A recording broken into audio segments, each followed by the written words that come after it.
আজকাল তো আমার এই চশমাটা প্রায় ভেঙেই দিচ্ছে। বুঝতেই পারেনি এইখানে তুই যদি চশমা রেখে চোখে ওষুধ দিস তাহলে আমি কি করে বুঝবো? কোথায় রাখবো চশমা? ওটা তো হাতে রেখে দিতে হয়, নইলে আমাকে বলতে হয় মামা ধরো। হ্যাঁ আজকে তুমি দেখে উঠবে না? আমি কি দেখে উঠবো? আমার তো আজকেও হাঁটুতে লেগেছে, পায়ের নোকটায় লেগেছে।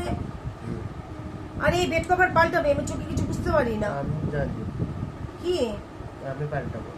পাল্টাবি না? আজকে মারাত্মক গরমটা পড়েছে, হলো কি হলো না পারছি না। যাই হোক, তো হ্যাঁ বন্ধুরা, তোমরা সবাই কেমন আছো? আজকে একটা নতুন জিনিস নিয়ে তোমাদের কাছে আসছি। মানে কি বলো তো, আমার চেয়ে বলো সান্নাল বংশের তো সব হচ্ছে ময়দান, বুঝতে পারছো তো? মানে এইখানটা তো যাতে আমার ছেলের চুল পড়ে না যায়, ঘামটা মোছ রুমাল দিয়ে। হ্যাঁ, আমার যা ছেলে যাতে চুল পড়ে না যায় তার জন্য একটা রেমেডি করেছি। হ্যাঁ, একটা জিনিস তৈরি করেছি, এবং সেটা দেওয়ার পর থেকে বাবাইয়ের এখানটা সব ফাঁকা হয়ে যাচ্ছিলো, এবং বাবাইয়ের কিন্তু এখন দেখো বেশ ঘন চুল, ঠিক আছে, ঘন চুল হয়েছে। এইটা অ্যাকচুয়ালি এটা সুদল নয় কিন্তু, হ্যাঁ আমার ধরতে সুবিধা হয়েছে। মানে এটা কি বলতো, এইটা এইরকম তো সুদলের জায়গাটা এরকম থাকে তো, তাহলে নিতে সুবিধা হয়, এই জন্য এই সুদল এটা পরিষ্কার করে এর ভেতরে রেখেছি। এই রেমেডি একটা বলে দিচ্ছি, চুল যদি তোমাদের ধর উঠে যায়, চুল উঠুক না উঠুক, চুল খুব ভালো হয়, তার জন্য এই 10-12টা লবঙ্গ নেবে। হ্যাঁ, খাবার চাল, যে চাল তোমরা খাও আর কি, যে চালের ভাত খাও সেই চাল এরকম মতো নেবে। আর চা পাতা নেবে কিছুটা, সেটা পাতা চা হোক, গুঁড়ো চা হোক, যে চা হোক আর কি। হ্যাঁ, সেটা নেবে, নিয়ে যতটা পরিমাণ করবে ততটা হচ্ছে জল নেবে। জল নিয়ে ভালো মতো এই তিনটে একসাথে ফোটাবে। খুব ভালো মতো ফুটে গেলে মোটামুটি 2 থেকে 3 মিনিট মতো ফোটাবে, বেশিক্ষণ নয়। খুব সুন্দর একটা লবঙ্গ থাকে তো, খুব সুন্দর একটা স্মেল বেরোয়। তা ফোটানোর পরে সেটাকে ঠান্ডা করতে দেবে। তারপরে এক ছাঁকনির সাহায্যে সেটা ছেঁকে নেবে। ছেঁকে নিয়ে কি করবে বলতো, এরকম একটা বললাম তো, এরকম যাতে মুখগুলা হচ্ছে, আমি আগে না ওই পুচপুচ বোতলগুলো হয় তাতে আমি ভরে রেখেছিলাম, কিন্তু কি বলতো ওগুলো খারাপ হয়ে যায় খুব। আর তারপরে একটা ফানেলের সাহায্যে একটা বোতলের মধ্যে ঢুকিয়ে দেবে আর কি। এমনি বোতলের মধ্যে ঢুকিয়েও কিন্তু তার মুখটা হচ্ছে তোমরা কিছু দিয়ে গরম করে প্লাস্টিকটা একটা ফুটো করে নিতে পারো। আর এইটা মানে এই জলটা তো দেবই, এবং তার সাথে এটাও করি কি বলতো, তখন একটু পরিশ্রম হয়। ওই যে তোমার ছাঁকনির মধ্যে চাল, তারপরে চা পাতা আর লবঙ্গটা থাকে, সেই মিশ্রণটা থেকে প্রতিটা লবঙ্গ আমি একটা একটা করে ধুয়ে, মানে বের করে করে ধুয়ে রাখি।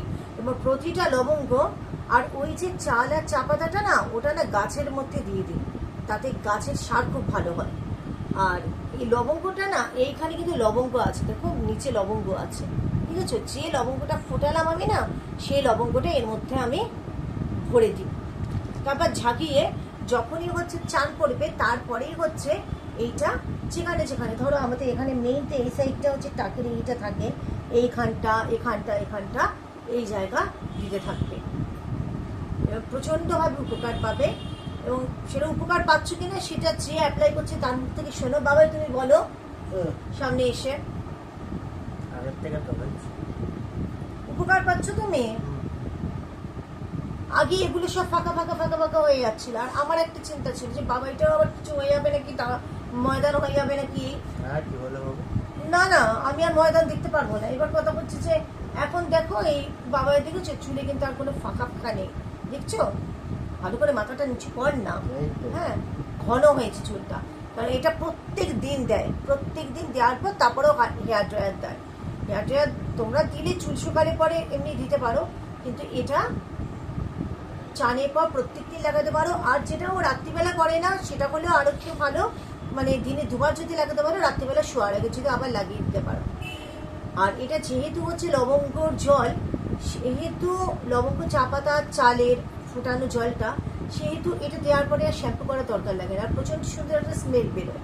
এই আর কি, এটা আজকে একটা রেমেডি আমি চুলের জন্য বলে দিলাম। এটা অবশ্যই তোমরা করে দেখো, আর করে আমাকে জানিও। যদি পছন্দ হয় অবশ্যই লাইক দিও আর কমেন্টে জানিও। তাহলে কিভাবে করেছি সেটা একদিন তোমাদের আমি করে দেখাবো, কেমন?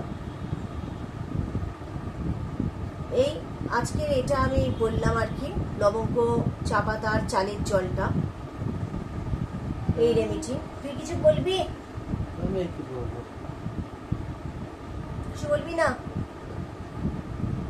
আচ্ছা, আর যে এই গাছের মধ্যে যে আমি ম্যাজিক স্টিকগুলো দিয়েছিলাম, তোমাদের দেখিয়েছিলাম, ম্যাজিক স্টিকে কিন্তু আমি দেখছি যে আমার যে ক্যাজুলা ওভাটা তাতে অনেক কচি কচি পাতা বেরিয়েছে। যে মানি প্ল্যান্টটা তোমাদের যে মানি প্ল্যান্টটা বারান্দায় ছিল দেখিয়েছিলাম ছোট ছোট পাতা, সেটা হচ্ছে বড় হয়েছে, প্রচুর পরিমাণে পাতা বেরিয়েছে ওতেও। আর এখানে তোমরা রাতের অন্ধকারে এখন দেখতে পারবে কিনা, আমার কিন্তু অপরিচিতার গাছের পাতা প্রচুর পরিমাণে হয়েছে এবং সতেজ হয়েছে। এবার অ্যালোভেরাটা দেখতে হবে, সেটা তোমাদের আগেই বলেছিলাম। এই আজকে এই নিয়েই তোমাদের কাছে এলাম আর কি, আর বিশেষ কিছু বলবো না। তোমরা এটা করে দেখো, অ্যাপ্লাই অবশ্যই করে দেখো, এটা তোমাদের কিন্তু খুব উপকার হবে। করে রেখে দেবে, এটা আমি বাইরেই রাখি, এটা কিন্তু কোনো ফ্রিজে রাখি না। বাইরে রাখলে এটা কিন্তু কোনো খারাপ হয় না। বেশি করে রেখে দিলে, একটু বেশি করে ভরে রেখে দেবে, অসুবিধা হয় না। এটাই গন্ধটা খুব সুন্দর বেরোয়। তো আজ এই বললাম, আজকের মতো আসছি। তোমরা সবাই ভালো থেকো, সুস্থ থেকো, সাবধানে অবশ্যই থেকো, আর সাপোর্ট করো, পাশে থেকো। আমার প্রচুর ভালোবাসা নিও, ভালোবাসা দিও, কেমন? আজকের মতো আসছি, টাটা।